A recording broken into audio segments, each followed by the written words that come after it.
आदाब बच्चों, उम्मीद है आप सब ठीक होंगे।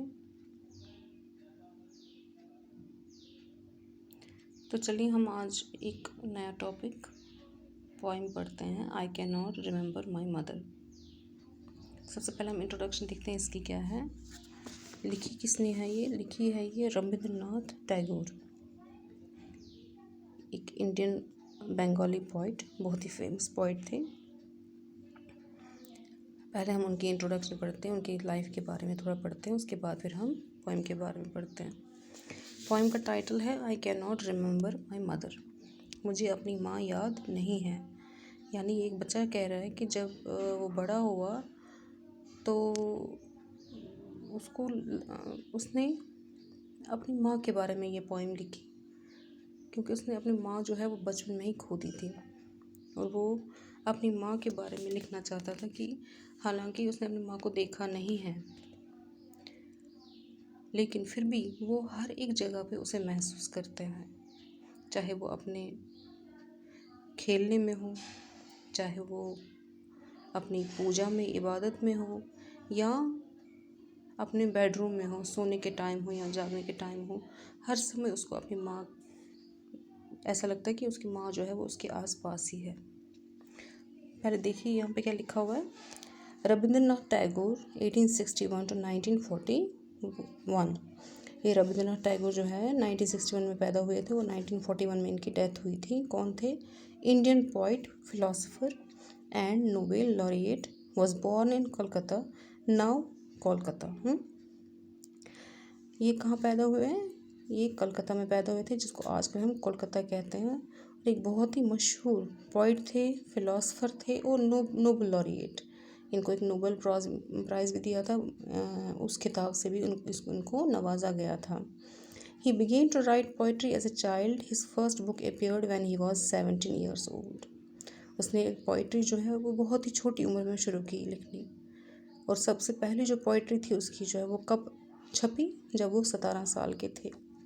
After a brief stay in England 1878 to study law, he returned to India, where he rapidly became the most important popular author of the colonial era, writing poetry, short stories, novels and plays. इसके बाद 1878 में कुछ time के लिए कहाँ गए ये? England भी गए, जहाँ इन्होंने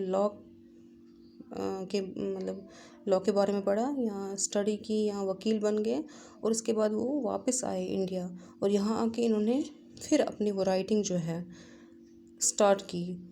popular author of the colonial era. Colonial मतलब मीन्स कंपोज्ड ऑफ मैनी, यानी जो इनका जो एरिया था, कोलकाता था, वहाँ पे ये एक बहुत ही मशहूर पोइट के तरीके से जो है वो लोगों के सामने आए। लोग इनको बहुत ज़्यादा जानने लगे, इनके बारे में पढ़ने लगे। Writing poetry and short stories, poetry भी लिखने लगे, शॉर्ट स्टोरीज लिखने लगे, नॉवेल्स लिखने लगे और प्लेज भी लिखने लगे। He composed several 100 popular songs and in 1929 also begin painting. इन्होंने लगभग हज़ारों, सेवरल 100, बहुत सारे गाने भी लिखे बंगाली में, और फिर उन्होंने 1929 में पेंटिंग भी स्टार्ट की। यानी ये जो थे एक मल्टी टैलेंटेड पर्सन थे। राइटिंग भी गाते भी थे, पेंटिंग भी करते थे, और इसके बाद ये लिखते भी थे। पोइट्री भी लिखते थे, शॉर्ट स्टोरीज भी लिखते थे, नॉवेल्स भी लिखते थे और ड्रामास भी लिखते थे। Tagore road primarily in Bengali. सबसे पहले उन्होंने किस में लिखना शुरू किया? अपनी लैंग्वेज में, बंगाली में, but translated many of his works into English himself. उसके बाद अपनी ही जो बंगाली में लिखी हुई जो राइटिंग थी उनको ट्रांसलेट किस में किया? इंग्लिश में। Critics agree they are much more effective in the original.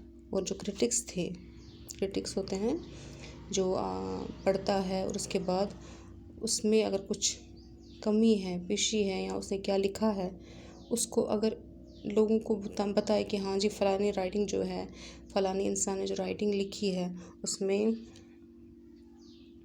ये ऐसा हुआ, ऐसा है, ऐसा होना चाहिए था, उसको हम क्रिटिक्स कहते हैं। और क्रिटिक्स ने क्या कहा कि बंगाली में वो ज़्यादा इफ़ेक्टिव थी, ज़्यादा लोगों को समझ आती थी एज़ कम्पेयर टू इंग्लिश।